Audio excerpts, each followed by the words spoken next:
ตายขี่ไก่แล้วมันผี ลูกหลังไว้ไก่ กล้วยไก่เสื้อแรกเลย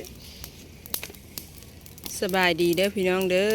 มาปิ้งป่าพันป่ามานี่ทีมงานซูเฟอร์ขับรถ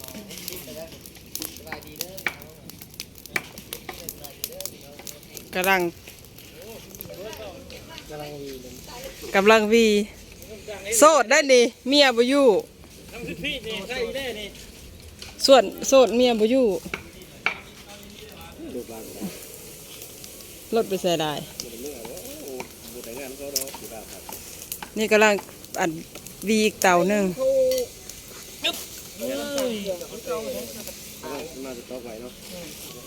กลัวเอาบุญนี่ได้ในพักนะก็ว่างานดองน้อยหนึงงานดองน้อยหนึงลูกมาทำเลยถ้าแก้ดองดีแก้วะโอเคจะแก่ละกระปุ้น4 โลอันนี้เฮ็ดแจ่วเด้อนี่กำลังเฮ็ดแจ่วกำลังตำทุกคราวเฮ็ดแจ่วกะปิแล้วปะแจ่วกะปิน้ำแจ่วน้ำเค็มดอกเฮ็ดเซฟเด้อแล้วซีนนำกันเนาะเจ็บมือซึ่งก็เฮ็ดซอยบ่ได้ผู้เมียโทรมาแล้วจักยุ้ยโทรศัพท์ตัวยุ้ย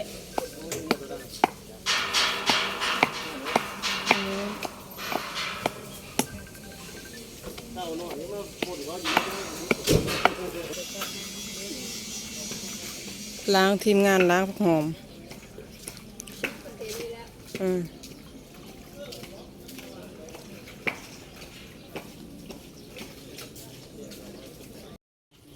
คักแล้วอุ้ยมาแล้ว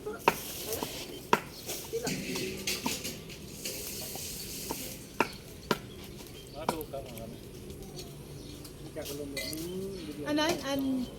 เตานะว่างแล้วว่าเตาคนนั้นนะมีไฟบ่มีไฟอยู่ อยากขั่วบ่เจิมตาลหมดกี่คน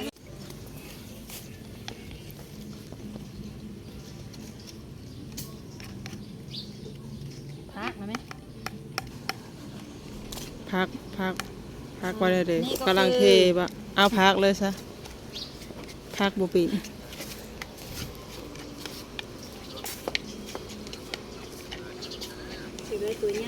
ตำกระเทียมผักเผ็ดสดแล้วก็ทั่วดินเจ็ดเจียวหวาน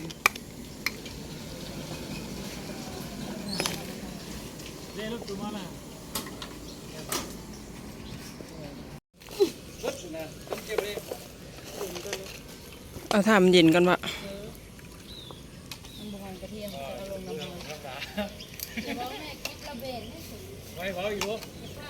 เป็นไปซังโมเมนต์เพลงมะขามเปียกเนาะเปรี้ยวหวานใส่มะขามเปียกได้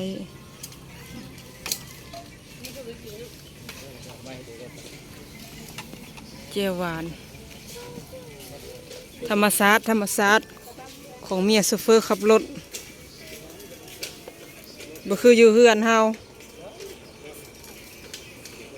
กินกลางดินกินกลางทรายบ่แม่นบ่แม่นบ่บ่ถืออยู่กลางดินกินกลางทราย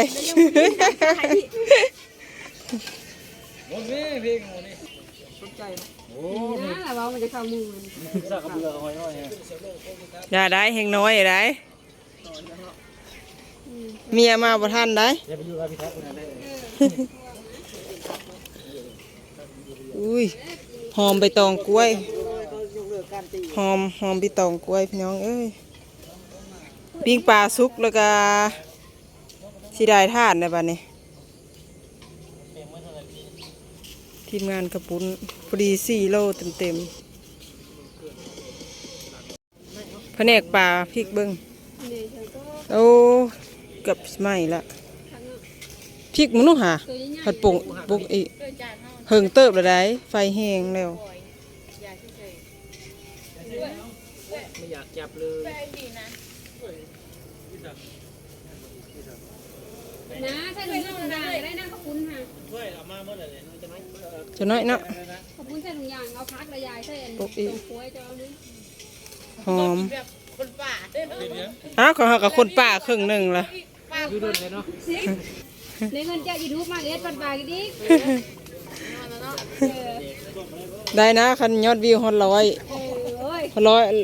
100 ล้านวิวได้ ก็100 ล้านวิว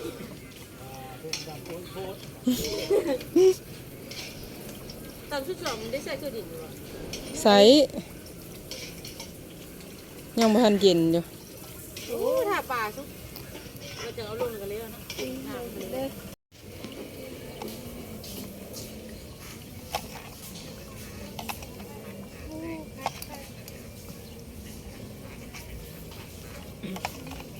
นี่สีเรือน ทั้งพวกหัวหอมเนี่ยไปช่วยบ่ ไม่ใส่ปะไม่ใส่ให้มันหอมปะ มัดเข้าปากเปิดปากมันด้วยนะ สบาย สบาย ไปบดเอาเยื่ออันผสมอยู่ในท้อง เปลือกเสกอยู่ในท้องเลย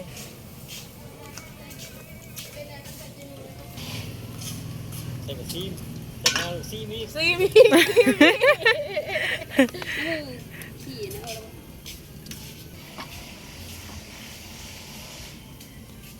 เฮ็ดเซฟอันเฮ็ดอันซบสีจูนๆขึ้นแล้ว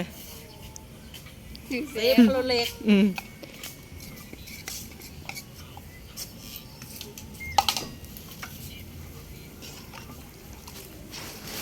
เบิดอยู่ป่ะเนาะ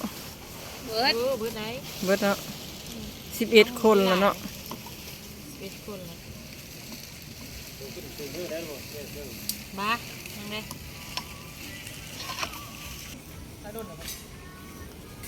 ใส่มะนาวต่อ มันจะหายมึงเนี่ยมึงมองไงมันเป็นแห่งลมเสียนะโทรศัพท์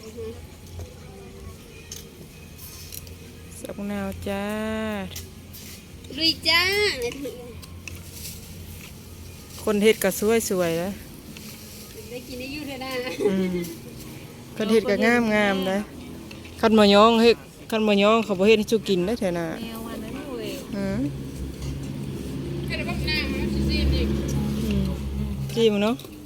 พอดีแล้วบ่จางเค็ม พอดีแล้วแหละ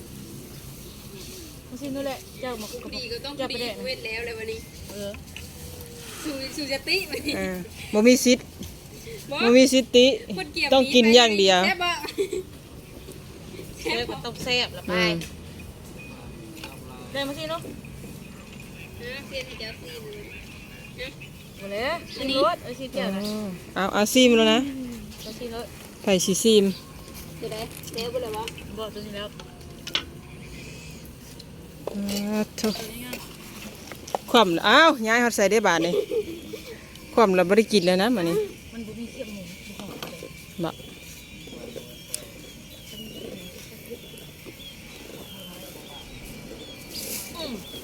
ผมเซฟลงก่อนเลย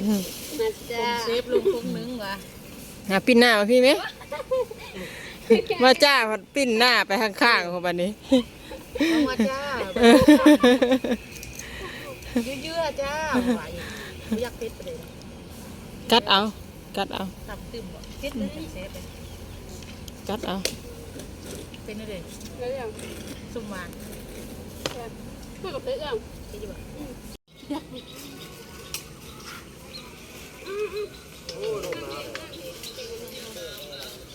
บ่ธรรมดาเลยโหซ้ำงานดองงานหนึ่งนะเดี๋ยวนี้ไผสิเอาผัวไหมเมียไหม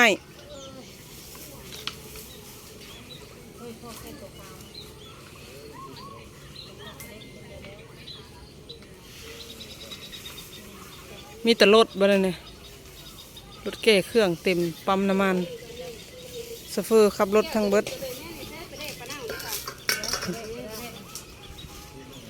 นี่ก็ได้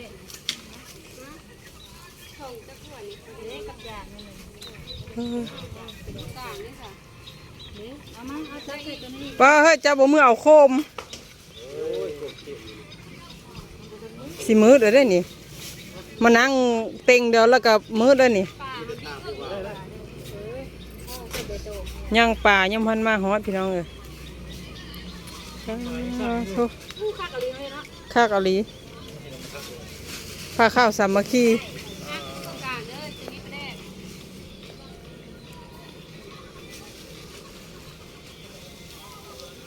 เอาไว้เป็นภาพที่ระลึก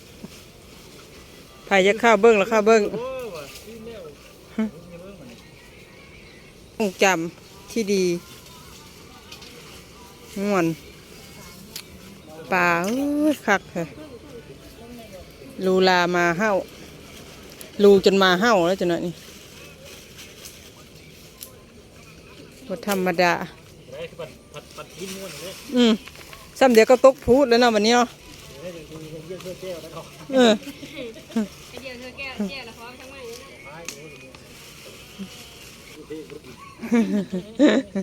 อ๋อข้ากะลี บ่ได้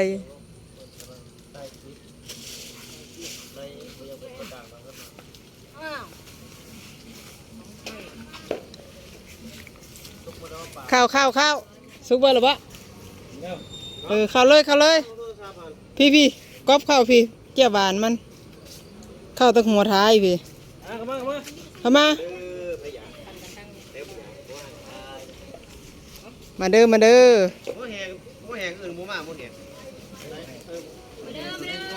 โมมา โน้พี่ทักหา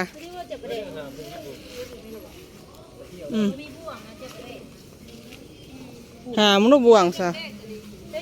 หามนบ่วงจานก็มีบ่วงก็มีมาอุดญาไปกินกันเด้อพี่น้องเดี๋ยวมันเสียนั้นจะถ่ายเห็นแต่พิธีอันนั้นถ่ายเห็นแต่พิธีอันเฮ็ดกับพิธีอันมาข้าไปกับบุกี้ปะกับบ่ลูกชายค่อย6 โมงแรงสิตะเวนตกล่ะบ่มีไฟฟ้าพี่น้องเอ้ย